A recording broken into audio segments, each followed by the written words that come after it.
ikaw, katulad ni Kaufman, it's either magsisend ka ng formal letter. Hi, di ba? Hi, Mr. Kaufman. This is Alvin the Chipmunk. Di ba? Isasabihin mo kung sino ka, kahit nasabihin pa niyang nagkita na sila, di ba? Doon sa Duterte Street, di ba? Ipapaliwanag niya doon sa kanyang email kung ito ay based sa email. Di ba? Ang subject dan ay request for interview at kung ano yung topic. Sabi niya, hello, Mr. Kaufman. Parang Mr. Postman, di ba? Ayan, may mga, hi, Raisa, how are you? So, syempre, yung mga introduction, I hope this message finds you well. Mga ganun, chuchu. I'm reaching out to you, ganito, ganyan, ganyan, para, para sa interview nga dito kay, yung pangyayari kay Pangulong Duterte. So, ngayon, saan ba ginamit? Ano ba ginamit niya? Gmail, ProtonMail, o Yahoo, mga ganyan. Diba? So, isisend niya ngayon yung interest niya. Okay? Challenge natin si Kaufman, si Chipmunk. Ipalabas natin sa kanya ang email kung ito ba ay galing sa kanya. Mag-comment ka dyan. So, ngayon, itong si Kaufman, kung mag-a-agree siya na mag-i-interview, so meron acknowledgement. Hello, Mr. Chipmunk.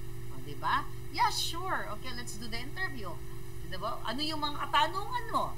So, diba? Ganon, merong documentation. So, magre-reply ngayon si Chipmunk, sasabihin niya, oh yes, ganyan-ganyan. So, ito yung mga set of questions ko. Diba? Katulad ng mga tanong niya, ano ba yung mga tanong niya kanina? Basahin na lang natin dito. Teka, wait a minute. Okay. Katulad ng kanyang mga katanungan, sorry okay, dali lang. Ito. Ang kanyang mga katanungan. Teka, nandito pala. May nag-send sa atin. Alright.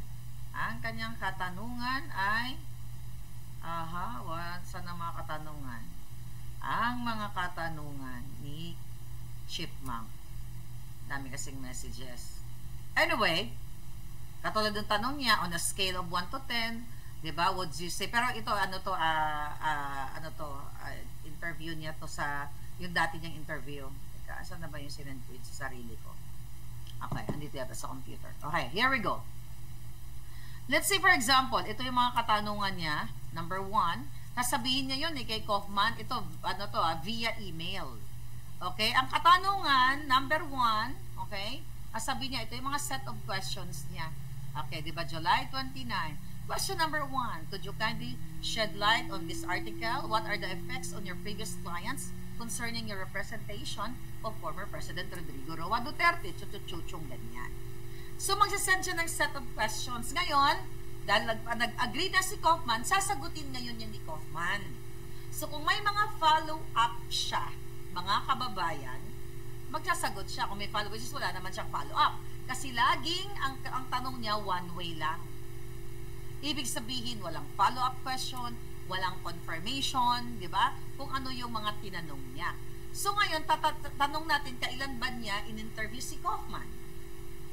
Kung dalabang July 29, ano yung palitan ng correspondence or yung pagchika-chika nila bago dyan? Kung sa email ba yan, sa text message ba yan, mayroon ba silang phone number si Kaufman sa kanya na nagpapalitan sila, yung mga ganyan, di ba? So, ilabas niya, okay? Yung ganyang klase. Pero, mga palangga, pinapaunawa lang natin sa inyo kung ano yung format or proper procedure kapag gusto mong ma-interview ang isang tao. Kasi nakita nyo naman yan, mga palangga, nung aming hinarap yan si Chipmunk, diba? Kung magaling ba siya sa biglaang, yung interview talaga na walang script, na dahil nagtatanong ka lang, dahil nakinig ka sa mga sinasabi nitong, ang tawag dito, nitong taong ito, nitong si Kaufman, nakikinig ka sa kanyang mga statement, then ang gagawin mo ngayon, magpa-follow up ka, or dahil narinig mo yung kanyang statement, makukuha ka ng tanong galing dun sa kanyang statement. So, ganun yun, mga palangga. Pero unahin muna natin, okay, tignan natin, nasaan ba yung video dito? Okay? Tignan natin, ang video, hanapin lang natin. Ang unang, Okay, here we go. Dali lang ah. Alright. Yung tungkol sa 100% na makakalabas si Pangulong Duterte. Here we go. Panoodin niyo muna to. Here we go. At kayo ang humusga. Attorney, on a scale of 1 to 10, how confident are you that the Philippines still has a viable path to bring former President Duterte back home? What factors support that level of confidence? Between 1 to 10? Yes. I would say 100 if President Marcos would invite me to Manila. I'd sit down with him and I'd explain to him that nothing will happen if he allows my clan to go back to Davao. He's an old man. Let him live out his life in peace, quietly, and don't interfere with him. Attorney, on a scale of 1 to 10, how confident are you that the Philippines still has a viable path? Basahin natin yung caption ko dyan, mga hitad. Okay, yung mga caption natin. Alright? Yan yung caption natin. Okay, here's the caption. Ang sabi, ang tanong dyan, alright, ito ang tanong. Okay, sabi ni Chipmunk, attorney, on a scale 1 to 10, how confident are you that the Philippines still has a viable path to bring former President Duterte back home? What factors support that level of confidence? So, sabi ni Kaufman, between 1 to 10, yes, sabi niya, I would say 100%. If President Marcos would invite me to Manila, I'd sit down with him and I'd explain to him that nothing will happen if he allows my client to go back to Davao. He's an old man. Let him live out his life in peace and quiet. And don't interfere with him. Okay. Now, mga kababayan, ayan, buo na tayo, di ba? So, wow, may mga Team Alpotera. So, ang question dito, mga palangga, bakit itong si Kaufman ay sinasabi niya na kailangan, di ba, kung iimbitahan siya ni Marcos Jr., di ba, pakita nyo ha, ang sinabi niya, kung iimbitahan siya at magsisit down sila ni Bangag Jr., ay kakausapin niya. Diba? Ang tanong sa kanya, kung mapapauwi ba ang Pangulong Duterte? So sabi niya, pag nag-upo sila, inimbita siya ni Bangag Jr. at sasabihin niya kay Bangag na may edad na si Pangulong Duterte, wala nang pwedeng gawin yan, parang hayaan na niyang umuwi sa Davao. Ngayon, ang tanong natin sa inyo, bakit, di ba, 100% ang tiwala ni Kaufman na mapapalaya si Pangulong Duterte kung sila ay magmi-meet up ni Bangag? Di ba?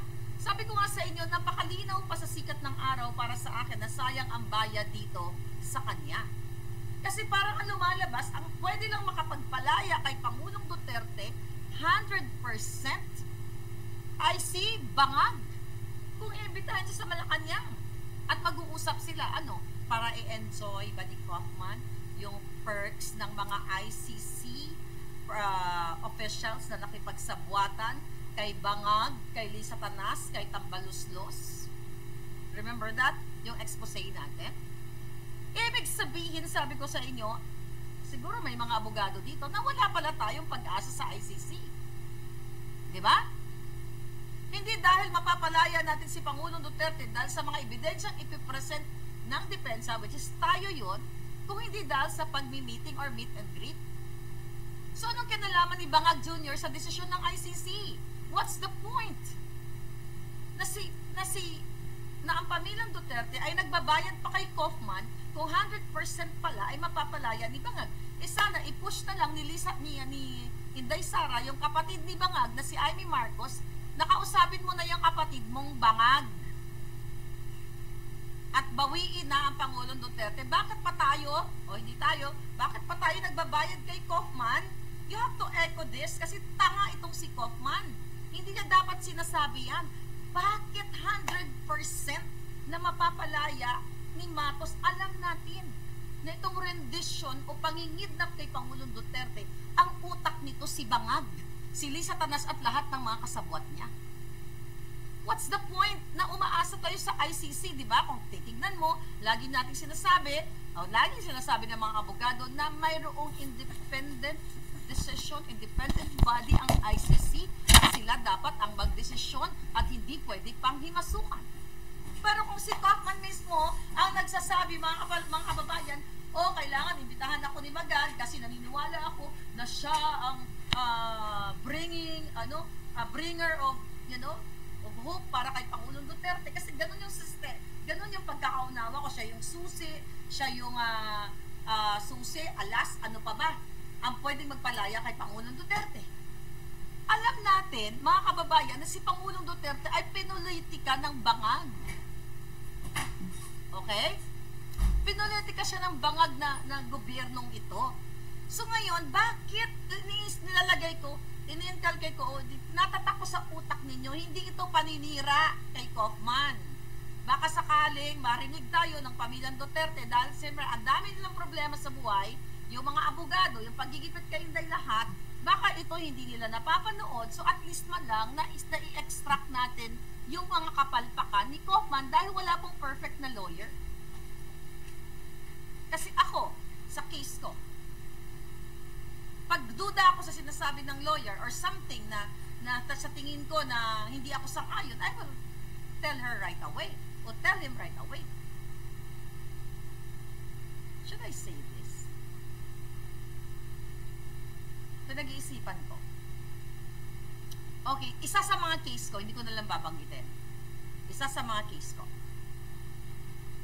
Sabi ng abogado ko, sabi niya, yung kalaban mo, nire-request nila na maging present yung dalawang counsel nitong putang inang ito. Okay? Nitong kalaban mo. Hindi sila putang ina, ako yon. Lawyers from the Philippines. Anong sabi ko sa kanya right away? Maaring ang lawyer ko, ang dami niya rin iniisip. Sabi ko sa lawyer ko, Juana, o Petra, o Carlo, kunyari ang pangalan, excuse me? Sabi ko, they're not licensed here in California. They're not supposed to be present in this process na ito. Tapos sabi niya sa akin, no, the plaintiff asked that these two people, two lawyers from the Philippines, will be present in this particular proceeding. Sabi ko, you have to talk to the judge. They're not supposed to be allowed to be present sa prosesong yon dahil hindi sila California lawyer or bar passer. You know what? Sabi ko nga doon sa abogado ko, you have to, kailangan mong i-insist yan. Hindi porket lawyer mo, paniwalaan mo na kaagad. So you know what? Thankfully, sabi ng judge, yes. Kasi hindi sila pwedeng maging part nitong proseso na ito. Hindi ko nalang babanggitin na gagawin namin proseso, ako at yung kalaban ko, kasi hindi sila abogado sa California. Dahil may mga rules ang bawat ang bawat bansa, what you call that? Yung law, yung rule of law na tinatawag, may mga batas yan. Kaya sabi ko, hindi, unang-una, sabi ko sa lawyer ko, in the first place, you should decline right away because they are not licensed in California. Sabi ko, tell that to the judge. And thankfully, hindi pumayag ang judge na maging present yung dalawang ungas. Yun yung sinasabi ko, kahit nasabihin sa'yo ng lawyer mo na binabayaran mo, if you feel something na hindi tama, you have to voice out. Yan, I can tell everything pag natapos na yung kaso. Kaya sabi ko, really, Charlie? Di ba? So, hindi nag-i-insist ako. Kaya natin to, si Kaufman, hindi siya perfect. Hindi siya perfect. Alam yan ng mga abogado. Ako, na-absorb ko lang yung mga abogado sinasabi sa akin. Pero pag alam kong mali, excuse me, darling, hindi sila abogado sa California. Bakit sila kailangan present? And thank you dun sa judge. Diba? Ako pa lang, pag dinig ko pa lang, putangin to mga to. Bakit kayo present? Hindi naman kayo abogado, counsel, whatever. Mag-license muna kayo sa California bago kayo umepal. Diba? So, true enough, napagbigyan ako ng judge. Yun yung sinasabi ko, you have to speak up if you know something na hindi tama. So, dito, kay Bangag Jr. at kay Kaufman, bakit sinasabi niya sa inyo mga kababayan, o dyan, sa interview niya, na 100% mapapalaya ang Pangulong Duterte on scale 1 to 10. Sabi niya, I would say, 100%, da. Hindi yun based sa legality or legalidad yung kanyang sagot. Di ba? Wala namang ganun sa ICC eh. Pwede ba sabihin ng judge na, sige, ikaw, Kaufman, depensa, pumunta ka sa Pilipinas, kausapin mo si Marcos Jr., okay, na pwede ba, i-welcome niya na si Pangulong Duterte. Hindi po ganun. May sariling rules ang ICC, kaya may tinatawag na Rome Statute eh. Bakit siya may ikipag-usap kay Bangag? Ang sinasabi pa niya, sinulat natin dito, nothing will happen if he allows my client to go back to Davao. O, di ba? Nothing will happen. So, imagine mo, nothing will happen if Marcos will allow Pangulong Duterte. So, malinaw pa sa sikat ng araw na talagang kay Marcos Jr. siya umaasa. Sabi pa niya, he is an old man. Let him live out his life in peace. Dapat, yan? Ano mo na, pagbigyan mo na, ganyan. So, ang lalabas dito, kung pumayag si Marcos Jr. na pabalikin si Pangulong Duterte, hero sila. Yan ba turo ni Amy Marcos sa kanya? Mga kababayan, yan ba ang turo? Yan ba ang napag-usapan? Kaya nga tanungin nyo si Chipmang, ilabas mo ang correspondence o yung communication nyo ni Kaufman tungkol dyan sa written interview na yan.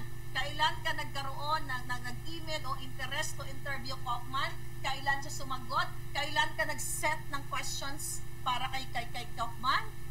Yan ang malinaw. Kung wala siyang mailalabas yan, definitely, ang gumawa ng Q&A na to, it's either si Kaufman o kung sino ang tao sa likod ni Chipmunk.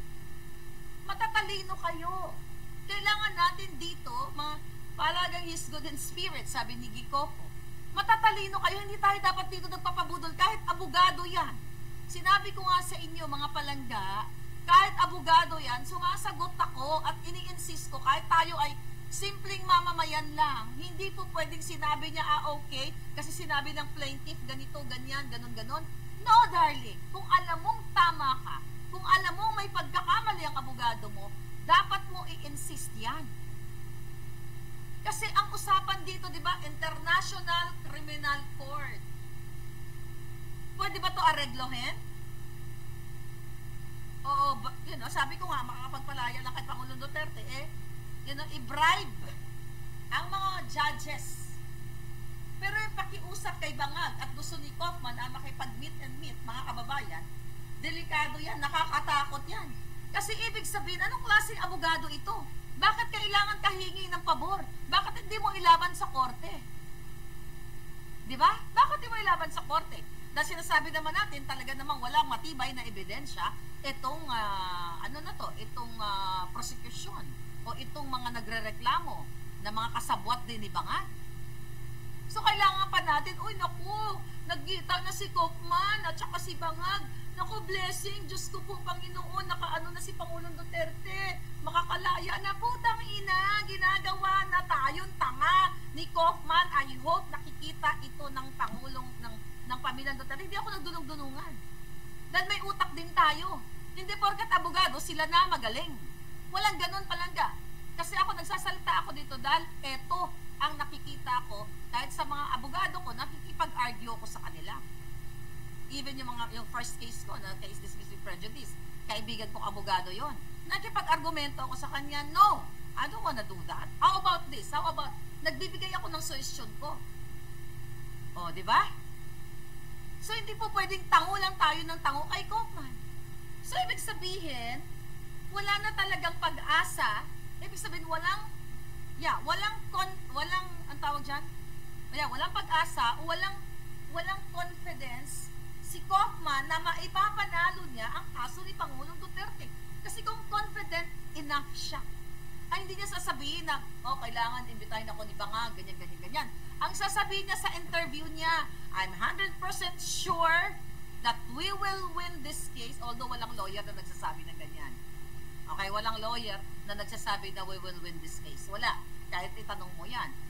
Pwede niya sabihin, we will make sure na ipipresent natin ang ating mga depensa, ang ating mga ebidensya, na mapapabilis ang paglaya ng ating Pangulong, ni Mr. Di ba, tawag na ni Mr. Duterte, o ni Pangulong Duterte. So, ibig sabihin, wala na siyang pag-asa sa ICC, mga kababayan, kasi based dun sa kanyang sagot, wala na siyang chance sa ICC. Ang chance niya na lang, kausapin o mag-meet and greet sila ni Bangag. Napakalinaw. Kayong mga abogadong nakikinig ngayon sa akin, alam ko may mga abogadong magagaling dyan. Ito yung nagpapakita ng indication na itong si Kaufman ay wala talaga. Ang pag-asa niya na lang na mapapalaya si Bangag, baka yan ang gustong i-push ni Mangga para magpasalamat na naman tayo kay Bangag Jr. at mapapatawad na natin siya. Oy, thank you Bangag ha, kasi nag-meet and greet kayo ni Kaufman dahil sa iyo napalaya si Pangulong Duterte. Ay mga putang ina, bakit ba napunta si Pangulong Duterte sa ICC? Dahil pinakidnap ni Bangag. Kinidnap, inalay ang Pangulong Duterte, inalay ni Satanas, inalay ng kanilang mga kasabwat. Nakita nyo? Yun mga palangga. Now, ano sa tingin ninyo? May pag-asa pa ba ang Pangulong Duterte na mismo ang abogado niya? Hindi siya confident enough na sasabihin niya, okay? Kaya, tignan natin, basahin natin. Next na tayo dun yes, sabi ni Alex Bank DGOO, para mawala ang galit ng tao. Ngayon, tinitira si Harry Roque. Mamaya pupunta tayo dyan. Alam mo, ito sabihin ko sa inyo, si Harry, bago pumunta sa dahig yan, nag-uusap kami. Kaya sabi niya, Miss Marlica, gano'n yan Marlica, pupunta ako sa Hague, napupunta ako ni Vice President ni VP, ganyan. Sabi ko, okay, good yan. Diba? Kasi syempre, kailangan ng tagapagtanggol ni Pangulong Duterte. Alam na alam ko, teka, mag-lipstick break daw muna tayo, sabi ni Roland. Oo nga, mag-lipstick break na muna tayo. Gusto ko lang ipaunawa sa inyo na itong si Kaufman, ang pag-asa niya lang, magkulay nga tayo, parang pale ako masyado. Ang hindi tayo para strong, kasi galit ako, we have to be iconic, be. Ayan.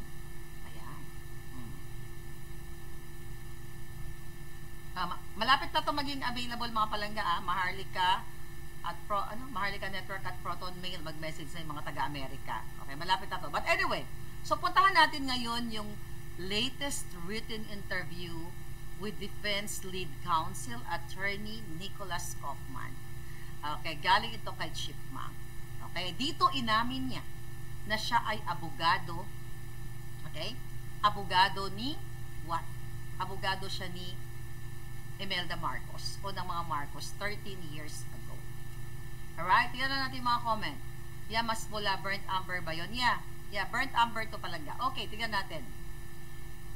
Okay, hindi tayo nag-go against, okay, sa mga abogadong ito. Pinapakita lang natin yung kapalpakan niyang mga sagot-sagot. Alright? Kailangan, sabi nga, we just have to think deeper, okay, on what Kaufman's statement, sabi ni Luisa Blanco. Exactly. Hindi po, pag sinabi ng lawyer nyo, o tama na lahat ng lawyer, may mga lawyers na pwede kang ibenta. Yan ang totoo. Okay, basahin natin. So, balikan ko, i-message nyo, i-comment nyo, si Chief Mang, sabihin mo, nasaan yung email mo, nasaan yung communication mo with Kaufman prior to this written interview, saan yung iyong formal letter. Dear Mr. Kaufman, my name is Chief Mang. I would like to have an interview with you. Diba? Bilang kumanta. Then sumagot si Kaufman. Then set of questions, Pag may ipakita natin, may ipakita na siya na ganyan, edi bongga. Pero kung wala siyang may papakita, itong kadyotahang interview na ito ay si Kaufman din ang may gawa o si Mangga. O question number 1. Sabi niya, could you kindly shed light on this article? What are the effects on your previous clients concerning your representation of former President Rodrigo Roa Duterte? Ngayon, mga palangga, okay? Kasi nga, ang tanong dito ay patungkol, may nilagay siyang article, patungkol, hindi ko nabasa yung buong article, basta ang ibig sabihin nito, yun doon sa patungkol din sa article na to, dahil ni-represent o naging abogado si Kaufman ni Imelda Marcos 13 years ago. Ito yung tanong, ay ang sagot. Sabi ni Kaufman, The former president is fully aware of my former clients and also knows that my meeting with Imelda Marcos took place more than 13 years ago over a Chinese meal in Manila. Okay, nag-dinner pala sila.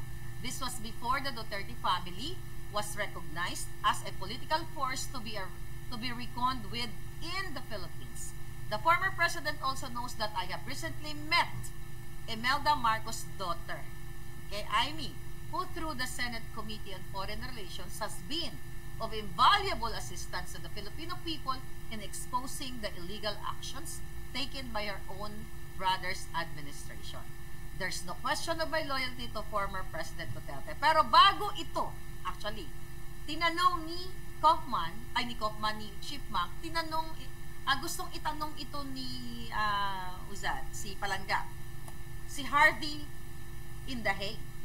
Okay? At ayon kay Harvey, pinigilan siya ni Chief Mac na tanungin si Kaufman ang patungkol sa issue na 13 years ago ay nirepresent ni Kaufman si Imelda Marcos.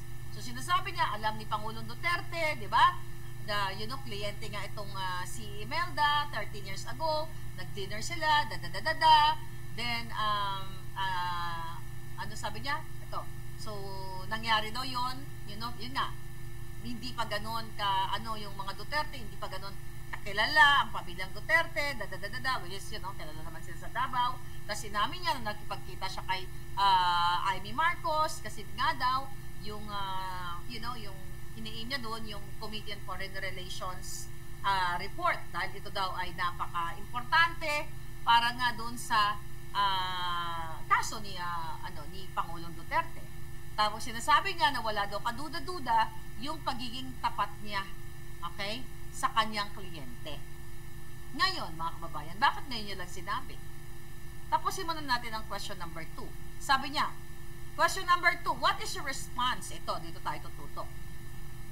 What is your response to individuals who accuse you of employing what they perceive as delaying tactics or stalling the proceedings? Could you also explain why the deferment of the interim release is necessary?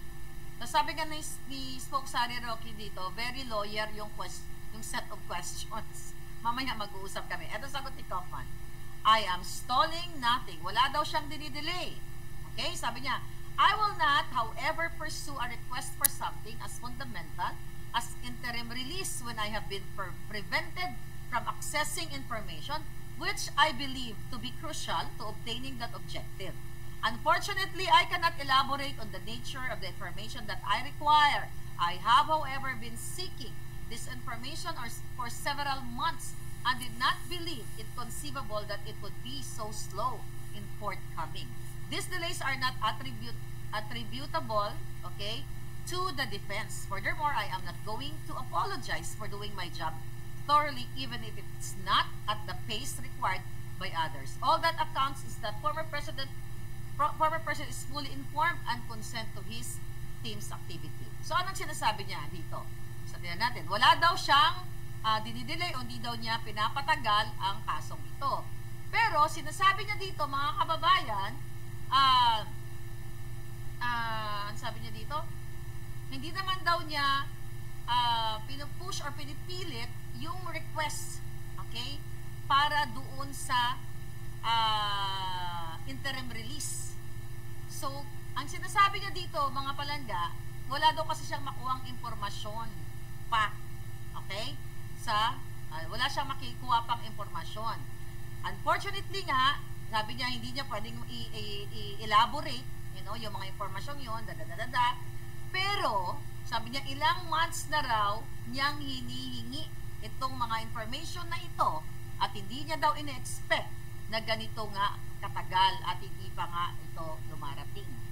Kaya sinasabi niya dito, ang pag-delay dito sa interim release ay hindi niya kasalanan o hindi kasalanan ng depensa o ng defense team.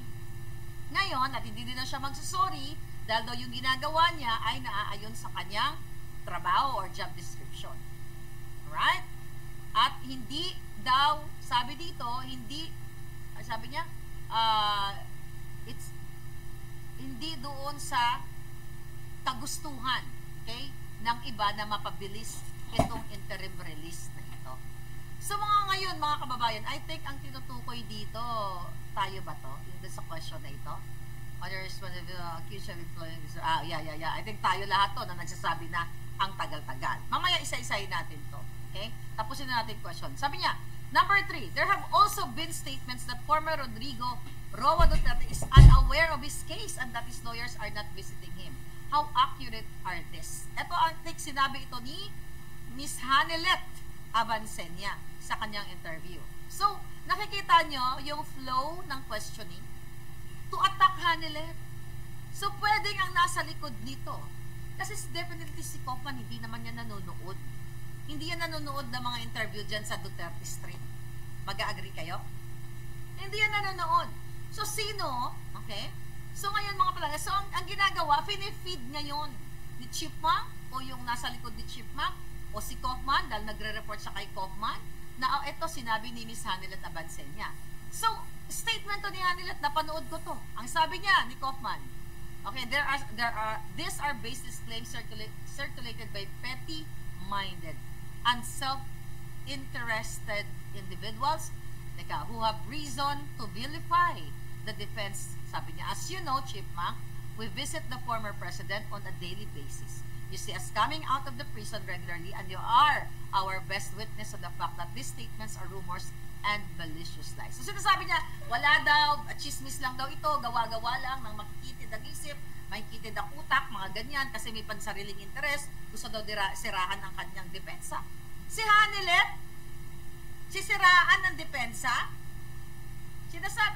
sisiraan ni Hanelet mismo yung sarili nilang team. Siguro nakikita ni Hanelet na napakabagal. At tika, what was the question? Yung tungkol sa yung statement, okay, na na hindi bumibisita regularly ang abogado. Ngayon mga palangga, sinasabi niya dito, alam mo naman Chipmunk, 'di ba, na everyday ikaw yung witness, araw-araw dinadalaw. No. Nasa dahig ako, hindi ka araw-araw Kaufman bumibisita doon. Hindi ka namin nakikita doon, nandoon ako, hindi naman ako araw-araw. Hindi ka araw-araw doon. Sinungaling ka. So magkakasabwat talaga kayo dito. 'Di ba? Si Chipmunk daw ang pinaka the best witness. O sige, kayo diyan. Jessica, kayo diyan, Hardy, kayo diyan. Kung lahat kayo diyan na mga nakatenga diyan o nagmo-monitor sa Duterte Street. Araw-araw ba si Kaufman? So bakit si Kaufman ay tinitira niya si Hanelet? Baka naman nabojak sa ni Hanelet. Baka nabagalan. Paano magkaroon ng vested interest si Hanelet dito? Siya ay biktima. Na-witness niya kung paano kidnapin si Pangulong Duterte. Na-witness ni Hanelet, na-witness ni Kitty.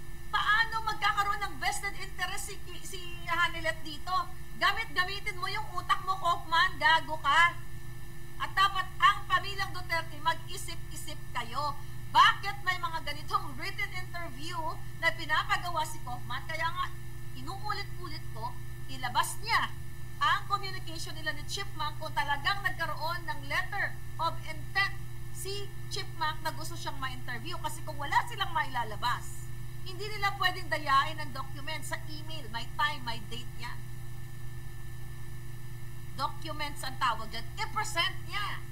Pero kung ito ay walang ma-present ka, Chipmunk, in collusion ka, o sabuatan kayo ni Kaufman, o kung sino yung nasa likod ninyo, I hope hindi alam ni Sara to.